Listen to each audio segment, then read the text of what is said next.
Hello friends, AmyR here with Prairie Paper and Ink with the first of many videos for this year's Easter card making series. I haven't done one of these in a very long time, but I've got a bunch of Easter wafer dies and stamps and all that kind of stuff, so why not? So to start off with, I really love the little carrot wafer die that Simon Says Stamp just released.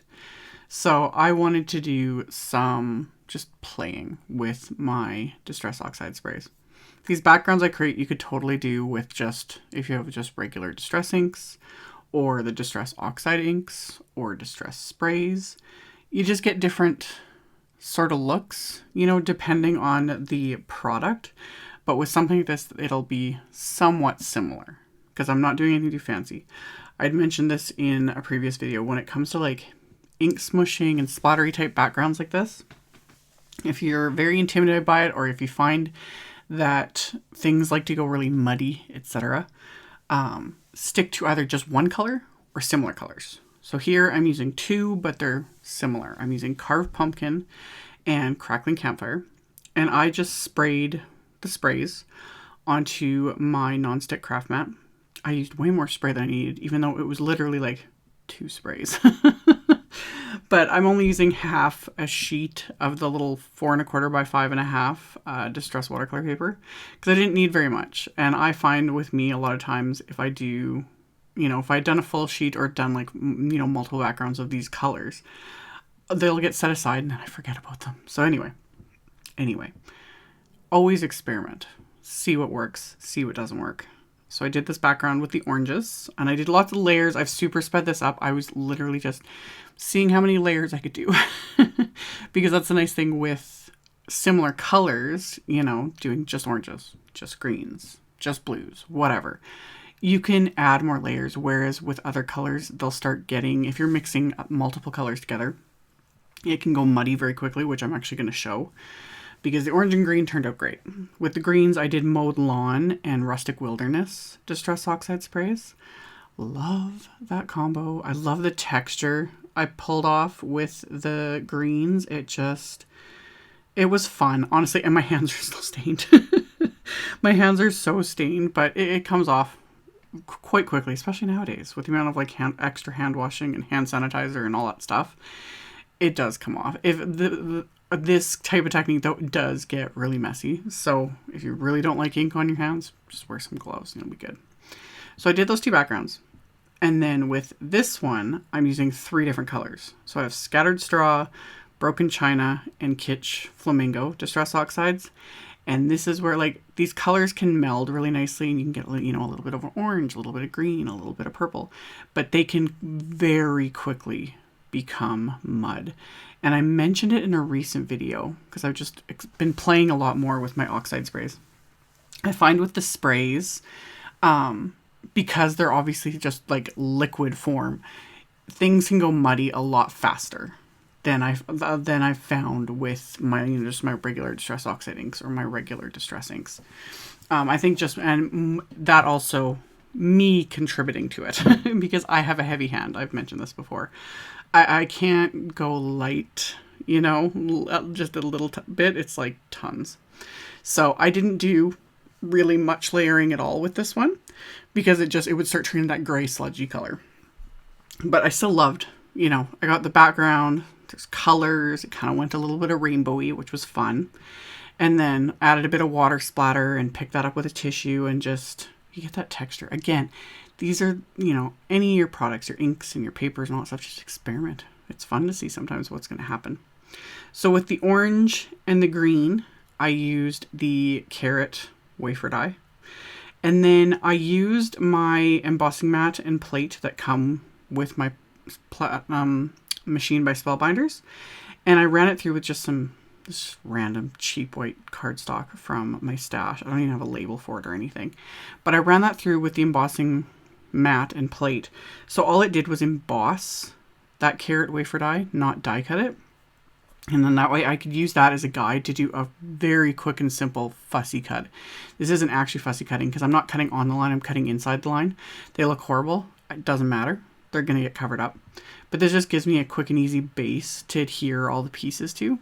I did that in a video not too long, like for my Valentine's series, where I was using one of the picture book wafer dies.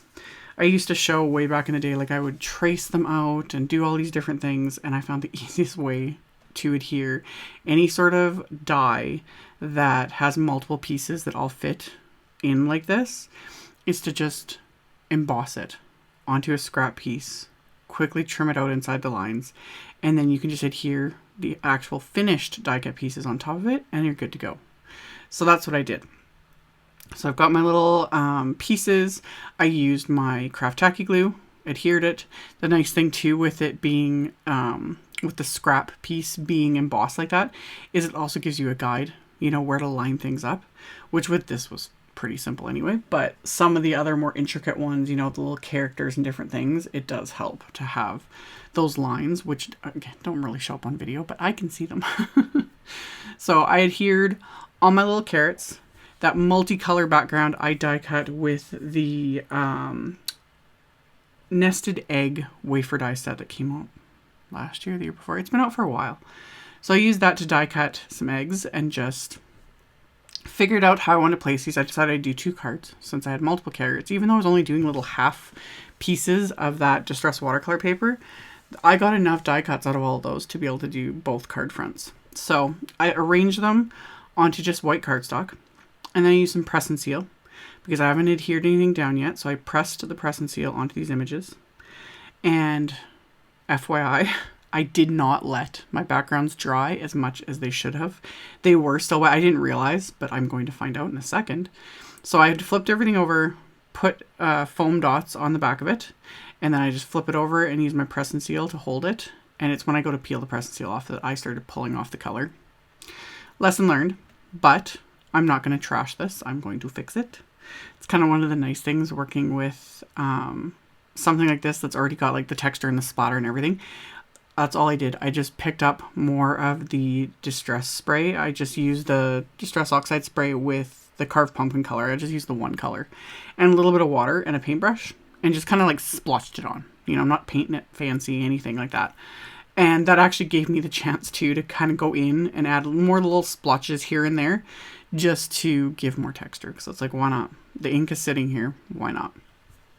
So I quickly just dabbed over the area that had been pulled up and it's good to go. So fixed up my little mistake there and then let them fully dry. And then for my card base, I'm using this new Botanical split background. So Simon's backgrounds, red rubber on cling foam. There's a bunch of those center cut ones. I've done multiple videos on them. There's all different designs. Now there's this new style and it's just a split. It's 3 separate pieces. So you can use all of them together like I am, or you could use like just the centerpiece or just the corners. It's interesting. And also this background is just gorgeous. I was going to do just a plain card base, you know, but then this background, I just kept looking at it. I was like, okay, I have to use it. So I pulled out some Nina Desert Storm cardstock. I trimmed it down, scored it at 5.5. So these will be top folding A2 size cards. So I've got my card bases. I have that background stamp just lined up in my Misty. I removed the foam insert from the Misty because the red rubber and cling foam stamp is a lot thicker than a clear stamp. And then I just use scrap paper. Usually I show, I use Post-it tape, that sort of thing, to mask off where the fold is. But I've been using the same scrap piece of paper now for weeks. So I just use that to mask off and just use the magnet to hold it in place to mask off where the fold is. And then I inked up this background stamp with Simon's khaki ink.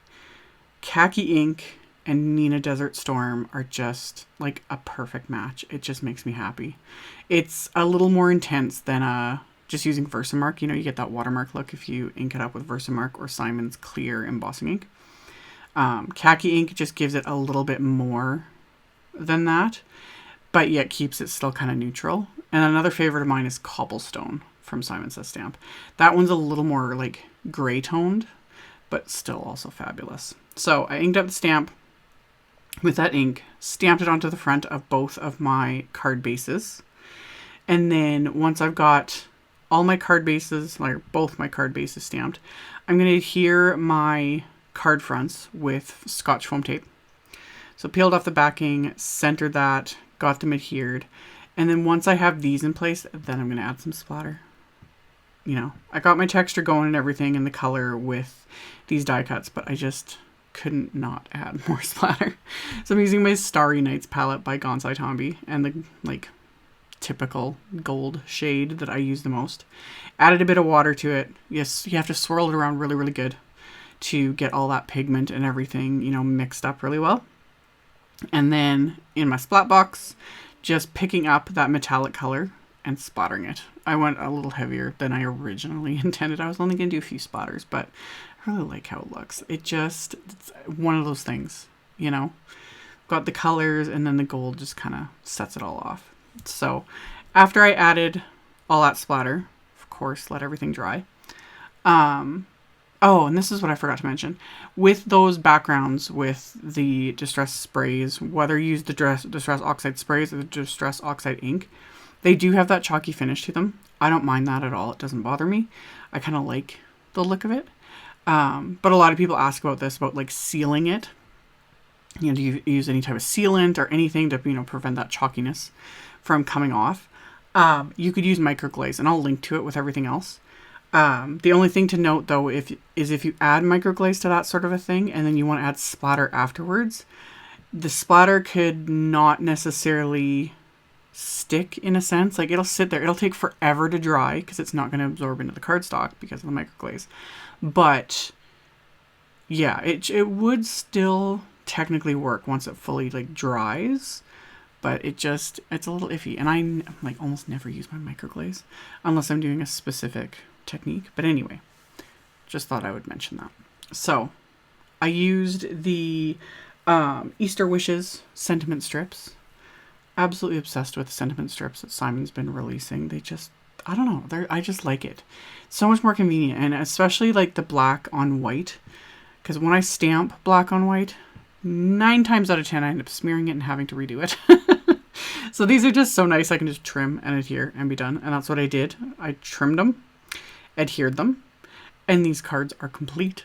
So this is also part of a blog hop, which I will have info in my blog post. If you check out the description box below my video, I'll have a link to my blog post. I'll have the supply list, links to everything I used. So, and then in my blog itself, I'll have info on the blog hop. So you can check out that below if you're interested. Thank you all so much for watching and subscribing and thumbs upping and commenting. And I will see you all very soon in the next video. Bye.